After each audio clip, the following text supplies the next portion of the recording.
Halo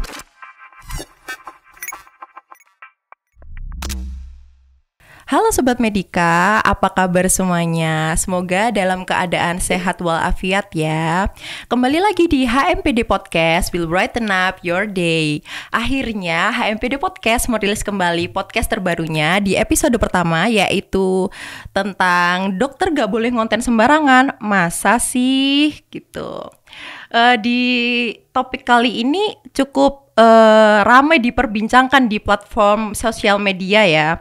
Nah tentunya kita akan membicarakan dan mendiskusikan tentang topik ini tidak sendirian dong. Aku sebagai moderator ditemani oleh dokter yang sangat terkenal di kalangan dokter dan juga di kalangan teman sejawat lainnya. Baik, kita sambut yaitu Dr. Sutrisno, spesialis obgyn konsultan. Silakan dokter memperkenalkan diri terlebih dahulu. Terima kasih. Assalamualaikum warahmatullahi wabarakatuh. Waalaikumsalam. Thanks Ali. Ya, nama saya Dr. Sutrisno, SPOD konsultan. Setiap hari saya ada di Departemen Obgyn, FKUB, dan Rumah Sakit Saiful Anwar. Saya memang Ketua ID Wilayah Jawa Timur, Ketua POGI Cabang Malang, juga Ketua Badan Pengawas Rumah Sakit di Jawa Timur. Oh baik, keren sekali narasumber kita kali ini ya di HMPD Podcast episode pertama season 4 ini.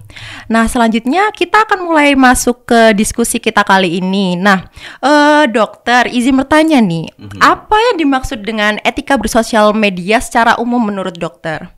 Iya, zaman sekarang itu sosial media sudah menjadi bagian dari kehidupan manusia. 160 juta dari 272 juta masyarakat Indonesia itu aktif bermedsos. Iya, benar sekali. Ya. Oleh karena itu di dalam medsos memerlukan aturan-aturan yang harus bisa membedakan mana yang baik, mana buruk, mana pantas, mana tidak. Ya, mana benar, mana kurang tepat. Iya. Khusus untuk dokter, memang ada aturan-aturan yang namanya etika. Ya. Kalau selama ini ada etika kedokteran, maka dalam bermedsos pun juga ada tuntunan etikanya. Nah, tuntunan etika inilah yang akan menjadi pedoman, panduan dari para dokter, mulai dari calon dokter sampai dengan dokter yang senior sampai profesor di dalam etika bermedsos. Oleh karena itu, masalah etik inilah yang akan menjadi patokan atau pedoman para sahabat-sahabat saya, sejawat saya dalam bermedsos. Jadi gunakanlah bermedsos bagi dokter dengan berpatokan pada etika yang berlaku. Oh iya, benar sekali. Kalau menurut saya sendiri juga gadget ini dengan generasi muda sangat-sangat tidak bisa dilepaskan ya dokter ya. Kayak setiap hari, setiap jam dan setiap menit selalu mengecek sosial media. Iya, betul. Selalu melihat lagi up to date, harus selalu up to date merasanya. Oke, ke pertanyaan selanjutnya, kalau menurut dokter berarti ini sangat penting banget ya dok ya. Seberapa penting etika bersosial media ini dan mengapa dokter? Ya, sangat penting karena dokter itu profesinya berhubungan dengan manusia. Spesifiknya adalah manusia sakit. Di mana sakit itu merupakan rahasia. Oh benar. Ya, jadi sakit seseorang itu rahasia. Hampir pasti orang kalau ditanya, kamu sakit apa? Itu pasti ada rasa berat untuk menceritakan, apalagi di depan umum. Makanya sakit seseorang itu adalah rahasia. Dan dokter itu berhubungan dengan manusia sakit, makanya ada unsur rahasia. Oleh karena itu, rahasia ini harus dijaga.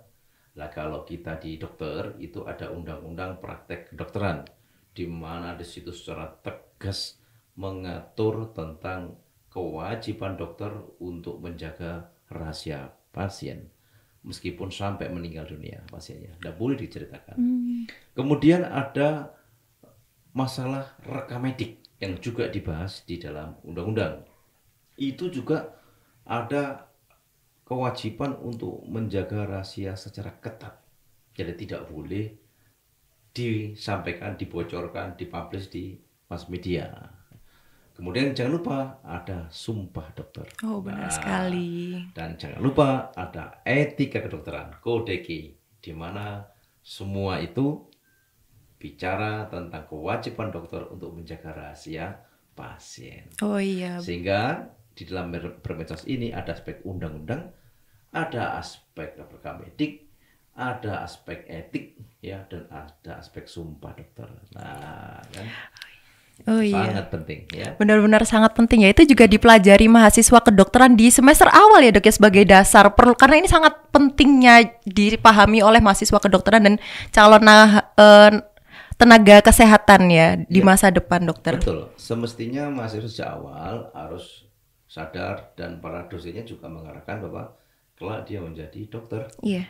Maka tentang regulasi yang terkait dengan kedokteran, regulasi yang terkait dengan etik, ya, sumpah dokter, dan kewajiban-kewajiban sebagai dokter itu harus sejak awal, ya, sehingga nanti mereka tidak hanya hafal tentang sumpah dokter, tidak hanya hafal tentang kode etik kedokteran, tetapi mereka menjiwai. Oh benar sekali. Menjiwai, ya.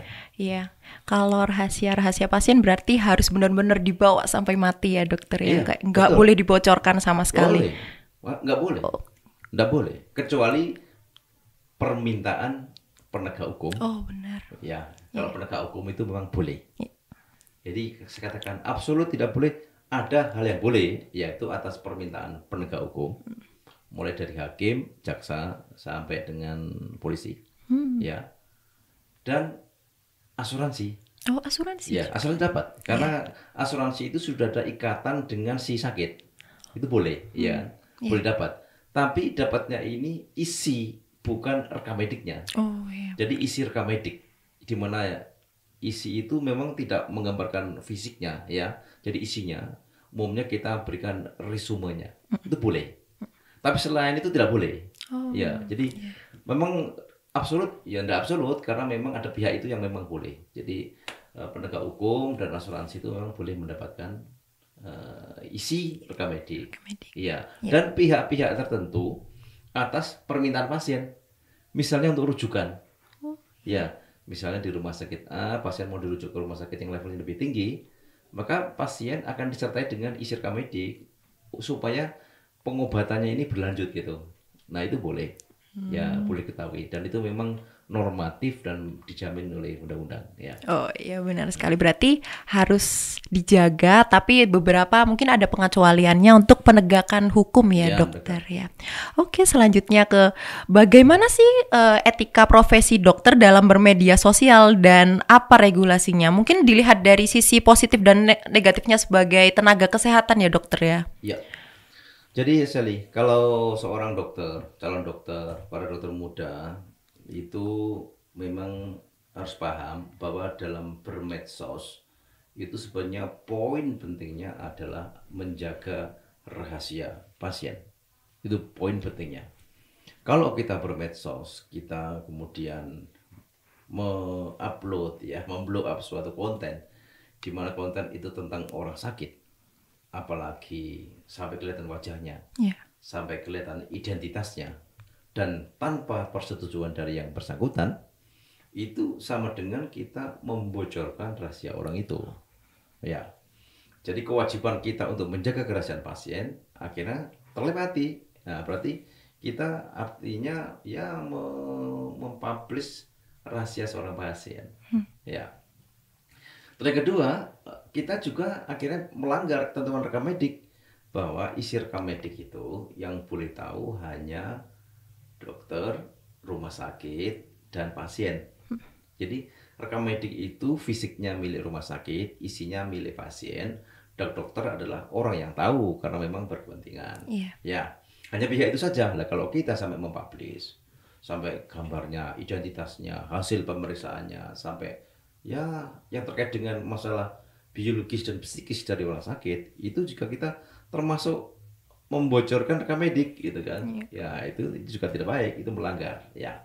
Dan jangan lupa bahwa medsos itu dalam pasnya itu kadang-kadang ada unsur pamer. Jadi flexing.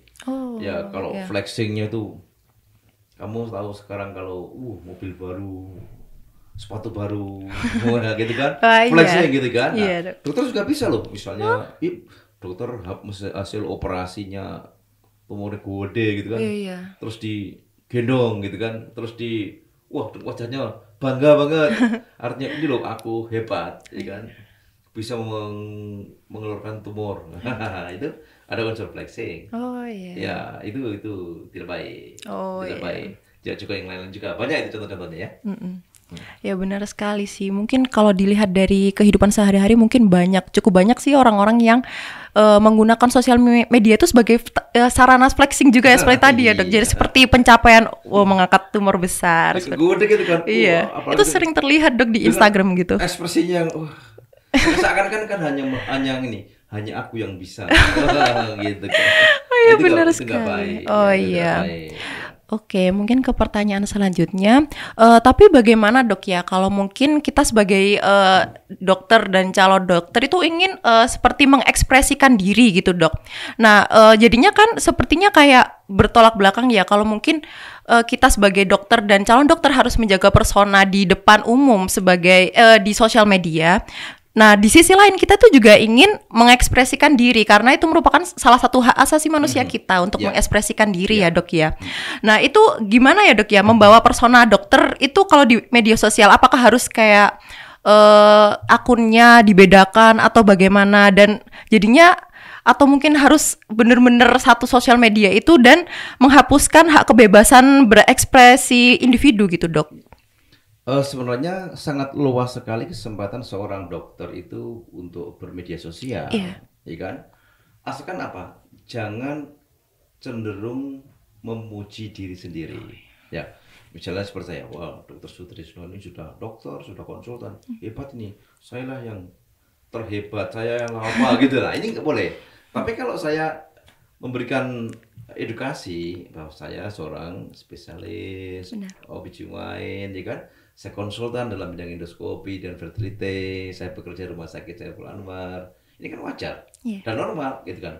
Bukan mengatakan saya the best in the world gitu kan. Nah, itu kan saya satu-satunya, dua-duanya, tiga-tiganya atau saya nomor sekian. Nah, unsur-unsur yang sifatnya itu menonjolkan atau melebih-lebihkan itu nggak boleh. Tapi kalau kita declare bahwa saya seorang ini kan ahli ini ya, spesialis ini, kemampuan ini, pendidikan saya ini, itu enggak apa-apa. Ya enggak apa-apa, iya. boleh gitu, boleh kan. Jadi boleh seperti itu. Jadi sama sekali tidak dibatasi. Oh, iya. Cuman jangan melebih-lebihkan, ya menonjol-nonjolkan seakan kita yang terbaik, dan jangan membocorkan rahasia Kedokteran. pasien. Oh, iya benar. Terus nanti ini pasien yang saya tangani, wah ini berhasil ini kan, Iya. ini sudah sebenarnya ini sangat susah ini kalau saya nggak bisa menyelesaikan. Nah, ini kan tunjukkan pasiennya gitu kan. Nah, Iya. ini yang tidak boleh. Oh, benar sekali. Ya, apalagi kalau kita juga berkarya membuat video edukasi, teknik-teknik operasi, ya itu kan bagus. Iya. Ya kan, teknik-teknik operasi. Saya misalnya endoskopi, ya kan, itu saya tunjukkan ya supaya kalian yang muda-muda tahu, itu tidak apa-apa, boleh. Tidak ada unsur membatasi itu. Yang penting jangan berlebihan, jangan seakan-akan kita yang paling hebat menunjukkan, sehingga nanti ada unsur-unsur abu-abu yang ini pamer, ini promosi, atau ini edukasi. Iya. Ini sangat tipis di situ. Ya. Jadi teman-teman para orang muda jangan takut dibatasi itu. Pokoknya jangan berlebih-lebihan. Ya tahulah. Terus dokter pakai jas terus sampai wah macam itu kan rasanya nggak Iya. pas Iya. ya. Nah, kalau itu silakan pakai pakaian yang untuk dancing ya, tapi kalau ya normatif dokter silakan bergaya ya selanjutnya dokter lah begitu ya. Iya. Jadi ada unsur kepantasan begitu ya. Ada batasannya dok Iya, ya. jadi boleh silakan berekspresi tidak apa-apa, dan media sosial sangat sangat terbuka. Namun memang harus teman-teman kalau mau berekspresi bedakan. Nanti ini siapa audiennya ya, gitu kan.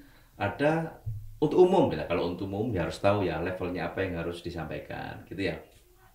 Harus tahu di mana levelnya. Terus yang kedua, kalau memang untuk dokter ya mungkin istilah-istilahnya cocok untuk dokter, gitu ya. Iya. Dan kalau teman-teman bermedsos jangan mencampur adukkan ini medsos untuk konten edukasi, Iya. atau konten layanan, atau konten pertemanan. Oh, iya. Ya, misalnya satu grup ada dokter, ada pasien, campur-campur, guyon-guyon semuanya di situ, posting-posting sana, posting sini. Ini tunggu waktu saja, nanti kita akan kejeglong gitu ya. Oh iya. Jadi harus bedakan betul. Boleh pertemanan nggak apa-apa, tapi di upload di konten di grup itu ya harus paham bahwa ini adalah medsos pertemanan, sehingga banyak sekali orang dari berbagai macam latar belakang yang ada di situ. Oh iya. Ya. Dan satu lagi adalah konten untuk pendidikan. Jadi pemerintah ada peraturan menteri tentang telemedicine, tapi tujuannya edukasi. Oh iya. Ya, jadi artinya misalnya saya dengan para PPDS, dengan para perawat ruangan dalam kita memanage pasien, itu boleh. Dan itu bisa kita mengupload gambar-gambar segala macam karena tujuannya pendidikan. Edukasi. Ya, karena yang ada di situ adalah para pelaksana dari pelayanan kesehatan pasien. Iya. Ya.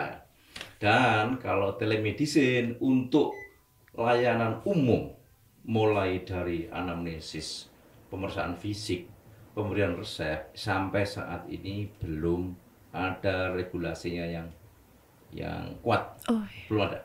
Kecuali nanti undang-undang ada muncul bahwa telemedicine itu boleh, itu baru ada. Nah, kalau di dalam undang-undang praktek kedokteran itu dikatakan, jadi menegakkan diagnosa itu harus mulai dari anamnesis, pemeriksaan fisik, pemeriksaan tambahan, baru working diagnosis dan differential diagnosis, dan rencana termasuk pengobatan. Jadi artinya kalau kita memberikan pengobatan, kita juga harus anamnesis, kita pemeriksaan fisik. Lah, pemeriksaan fisik ini kalau telemedicine lewat medsos ini enggak terbatas. Oh, ya, iya. maka kita tentunya tidak sampai kita memenuhi kaidah-kaidah seperti dalam peraturan undang-undang praktek kedokteran ini. Makanya semestinya saat ini, karena belum ada peraturan atau regulasi atau perundang-undangan tentang telemedicine, tentu para dokter harus membatasi itu. Oh iya. Tapi kalau hanya komunikasi, saran, nasihat itu boleh. Boleh. Boleh, ya. Oh iya baik. Itu menurut saya cukup marak juga ya dokter ya. Kayak mungkin ada beberapa aplikasi di Indonesia tuh yang memberikan resep tanpa melakukan anamnesis gitu Ya, dokter. Iya betul, dok ya. betul. Dan itu banyak. Jadi kalau ada apa-apa, tentu saya sebagai ketua ini katakan bahwa ada di dalam telemedicine saat ini, Iya. di mana regulasinya belum ada, sampai memberikan resep, saya katakan itu tidak berdasarkan regulasi yang ada. Ya, kalau sampai ada aduan ke penegak hukum dan segala macam.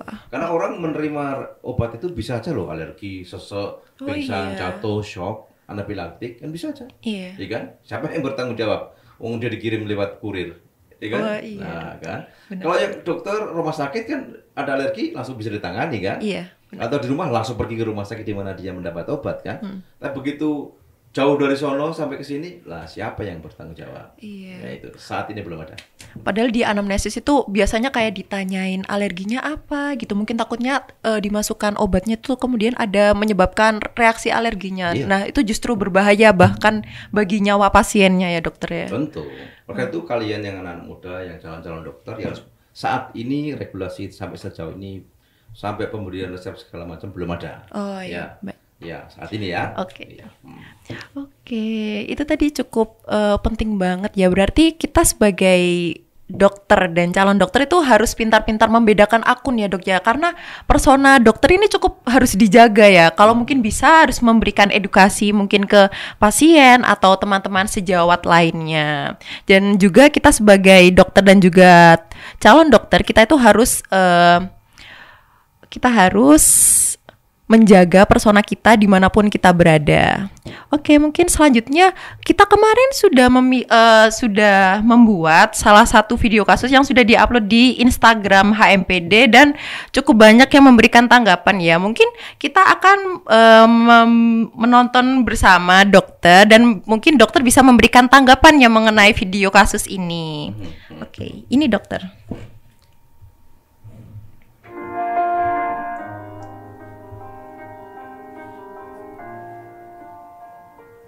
Mohon maaf, kami sudah berusaha semaksimal mungkin.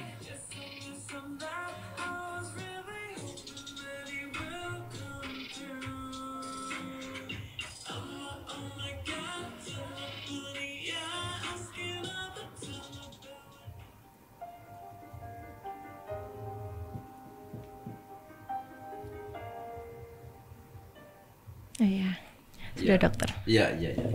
Oke.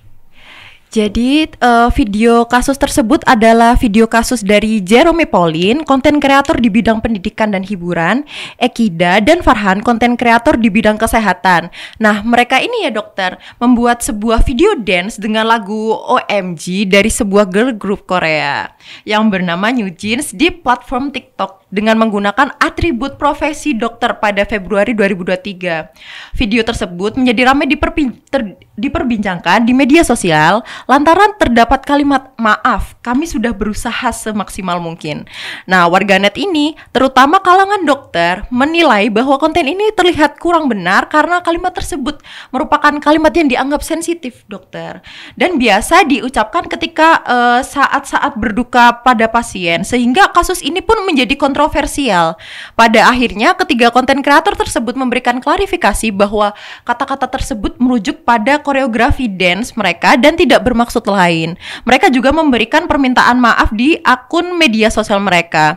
Nah, di kasus ini juga cukup ramai diperbincangkan di Twitter sampai naik banget ya di kata kuncinya Jerome Pauline. Nah, ditambah lagi Ekida dan Farhan ini seperti yang kita tahu adalah salah dua orang mahasiswa kedokteran di FKUI ya dokter ya.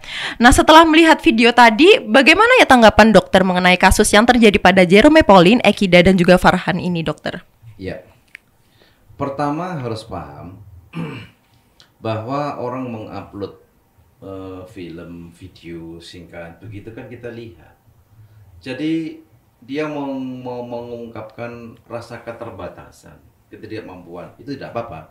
Tapi dengan ekspresi, dengan gaya, dengan dance, dengan habit yang seperti itu ya, itu tentu akan menimbulkan kesan yang seakan-akan meremehkan. Ya, seakan-akan membuat kasus itu gitu kan. Akan sudah berusaha gitu kan. Jadi seakan kasus yang sangat berat ini dibikin sederhana saja, berlindung dari kata-kata bijak kaidah ilmu. Memang kaidah ilmu itu mengatakan begini, dokter itu kontraknya proses, artinya sembuh, sekuel atau meninggal itu memang bukan bukan kontrak dokter, karena dokter itu ya manusia. Yang penting dokter di dalam memberikan tata laksana kepada pasien itu sesuai dengan kaidah ilmu, kaidah etik, dan standar prosedur. Memang betul, itu kata bijak dan itu pedoman. Ya, tapi cara pengungkapannya itu juga harus bijak juga. Karena dalam suasana duka, dalam suasana gagal terapi, dalam suasana pasien membuat atau menjadi lebih buruk, tentu cara pengungkapannya, gitu ya. Dan itulah, jadi seni itu memang tidak semata-mata kita ingin menyampaikan pesan secara lurus, tetapi dari orang, ekspresi, tampilan mimik wajah, goyangan tubuh, bahkan sampai pakaian, itu menyampaikan pesan-pesan yang akan membuat orang itu mempunyai image secara keseluruhan siapa dia, gitu. Sehingga saya memang sudah membaca itu karena saya mendapat laporan dari para dokter di Jawa Timur, dan saya sendiri juga mengatakan ini kurang tepat, ya tidak appropriate. Kenapa? Karena dia menggunakan seragam dokter, menyampaikan pesan duka, menyampaikan sinyal kegagalan, tetapi goyang-goyang, senyum, wajah gembira dan lain-lain. Jadi inilah yang harus diperbaiki para teman-teman muda. Bahwa masalah orang sakit itu adalah sangat sensitif. Benar sekali. Mulai dari kita menerima, mulai dari kita menyampaikan informasi, mulai kita menyampaikan edukasi, itu harus tepat. Ya tepatnya paling gampang, jangan cengengesan, jangan main handphone, jangan sambil selengean, jangan membuat masalah seperti enteng gitu. Tidak boleh. Itu absolutely tidak boleh. Ketika kita sebagai seorang profesional in a charge, sebagai seorang dokter, yang dimana dokter itu memang mempunyai beban tersendiri di dalam kita merawat orang sakit. Nah, ini yang ada dalam video ini. Sehingga saya memang saya sudah tahu begitu ada informasi dari Jakarta, saya langsung kontak teman yang ada di Jakarta, tolong ini dibenarkan. Karena bagi dia mungkin cuma gini aja, tapi bagi masyarakat itu masalah besar. Dan bagi ID tentu kita sangat concern masalah itu, sehingga hari itu muncul saya langsung kontak ke Jakarta. Oh, iya. Ya, jadi kita fokus konsul masalah itu. Selama ada laporan, kami ID akan memberikan ya semacam teguran, semacam edukasi kepada para dokter bahwa Anda adalah membawa nama besar keluarga besar dokter. Iya. Gitu ya. Benar sekali. Kita harus menjaga persona dokter ya, karena ini juga masalah yang cukup sensitif karena menyangkut dengan kalimat yang sangat berhubungan dengan saat-saat berduka. Ditambah lagi mungkin di video tersebut ini Jerome Pauline, Ekida dan Farhan itu menggunakan jas dokter ya, sehingga seolah-olah memberikan kesan bahwa dokter itu terlihat seperti nirempati ya dokter ya. Jadinya mungkin kita hindari keadaan tersebut dan juga kita menjaga kesan dokter bahwa dokter itu memang tetap apa ya seharusnya rendah hati dan juga melihat kita itu harus menghormati pasien-pasien kita gitu ya dokter. Kita tidak mudah memang menjadi dokter itu tidak mudah. Oleh karena itu William Osler mengatakan dokter itu adalah panggilan, Benar. bukan bisnis, ya kan? Dokter itu adalah keinginan, ya bukan trade, ya bukan perdagangan, ya kan? Yeah. Sehingga kita harus menjunjung tinggi, ya kan? Peran serta, peran kejiwaan, peran kita, peran keilmuan, ya sebagai seorang dokter. Memang tidak mudah itu ya, tidak mudah. Oleh karena itu, ya memang kalau sudah berniat menjadi dokter ya totalitas menjadi dokter, gitu ya. Memang beda memang ya. Ya benar sekali. Oh tadi kita sudah mengirimkan question box mengenai tanggapan teman-teman semuanya mengenai kasus ini. Jadi mungkin kita pilih salah satu tanggapan yang menurut kita terbaik, yaitu begini katanya. Sebenarnya dengan mereka joget-joget dengan kata-kata tersebut, mereka mempermalukan diri mereka dan sejawat mereka sendiri. Karena kata-kata tersebut dan kata-kata yang sakral kata-kata yang sakral, yang emang diomongin dengan sepenuh hati dengan rasa empati dan ketulusan. Bukan sekedar kata-kata menenangkan dan kata maaf yang lewat kuping kanan keluar kuping kiri. Nantinya orang-orang juga jadi berspekulasi kalau tenaga kesehatan ngomong hal-hal terus tersebut karena hanya tuntutan pekerjaan atau SOP yang harus dijalankan, bukan karena emang berempati sebagai manusia. Dengan mereka kayak begitu, berarti mereka menunjukkan bahwa mereka bukan dokter yang tulus sama pasiennya saat di posisi tersebut. Kemudian mereka bertiga kan sama-sama orang yang tampil di sosial media sebagai konten kreator, sebagai orang-orang yang banyak pengikutnya dan juga banyak orang yang dijadiin yang menjadikan mereka role model karena emang terkenal karena prestasi-prestasi mereka ya. Jadi sangat disayangkan aja dengan satu video tersebut mereka jadi flop. Begitu. Bagaimana tanggapan dokter mengenai tanggapan ini? Saya sangat senang ada adik-adik saya, anak-anak saya yang sudah bervisi seperti itu, berpandangan seperti itu. Itu sangat bagus. Artinya dia ini memberikan perspektif yang jauh ke depan dan ingat bahwa dokter itu memang empatinya itu harus tulus ya. Iya, benar sekali. Jadi harus tulus bahwa memang betul-betul kita merasakan satu hal, dokter itu disebut profesional bila dia itu bisa merasakan bagaimana yang menjadi pasien itu seandainya saya yang jadi pasien itu anak saya, yang jadi pasien itu ibu saya, adik saya, ayah saya, paman saya, bayangkan.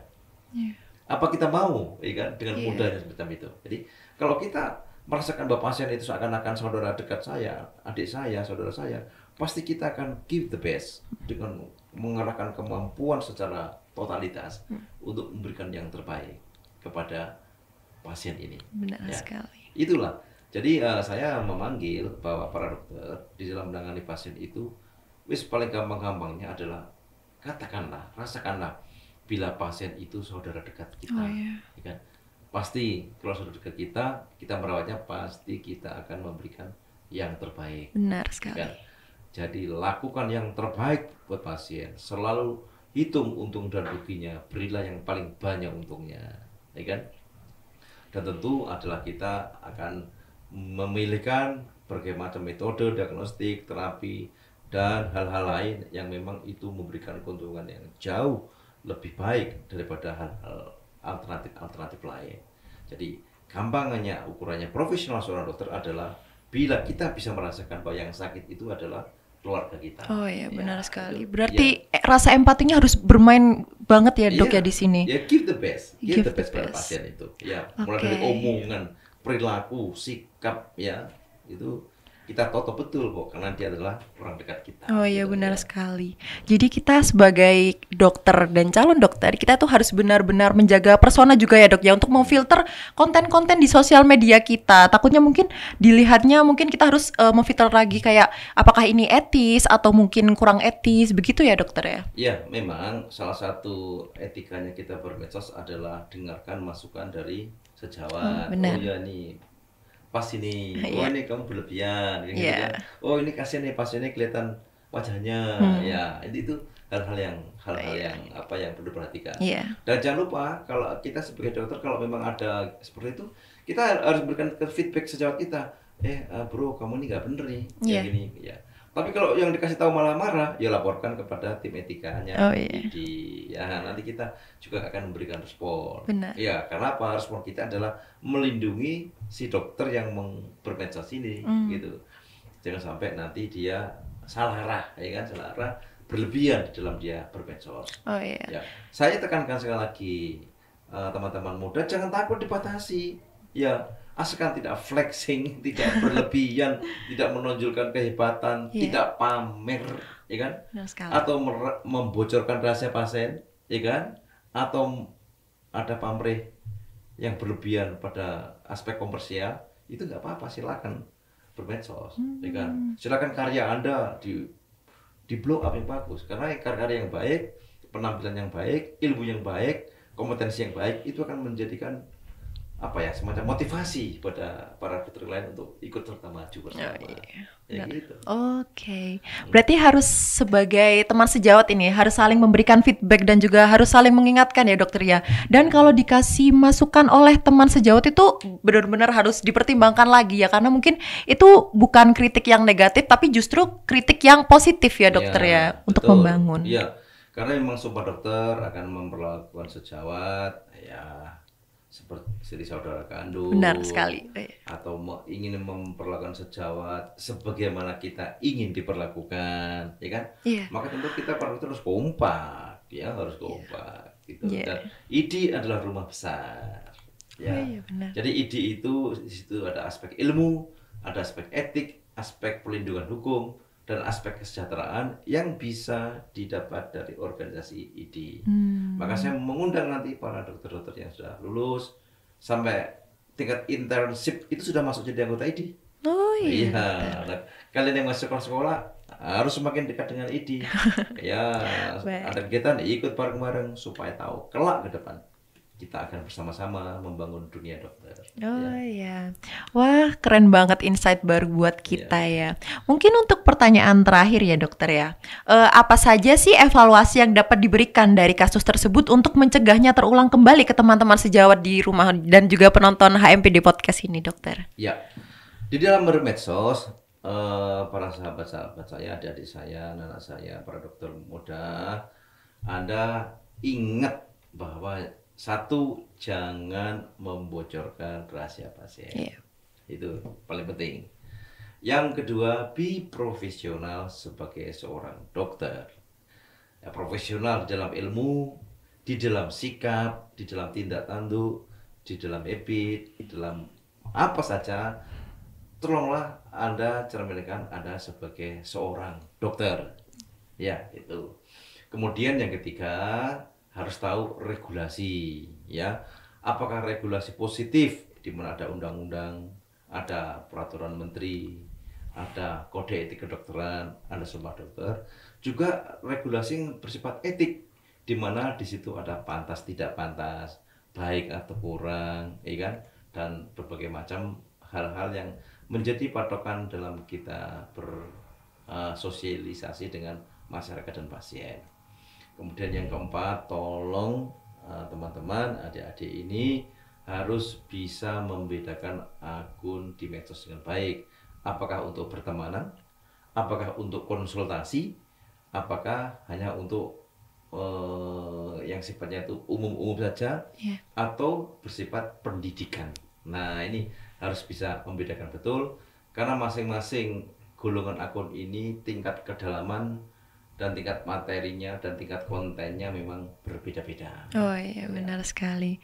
Oke, terima kasih. Mungkin itu adalah pertanyaan terakhir dari kami. Mungkin sekian dulu episode kita kali ini. Kembali saya ucapkan terima kasih kepada Dr. Sutrisno karena sudah menyempatkan hadir Terima untuk kasih. memberikan pengetahuan baru kepada teman-teman semuanya. Baik, terima kasih. Iya. Sukses selalu untuk semuanya. Amin. Semangat. Alhamdulillah. Oke, baik, terima kasih semuanya. Sampai jumpa di HMPD Podcast episode selanjutnya. Dadah. Assalamualaikum warahmatullahi wabarakatuh. Waalaikumsalam warahmatullahi wabarakatuh. Sukses dan sehat selalu.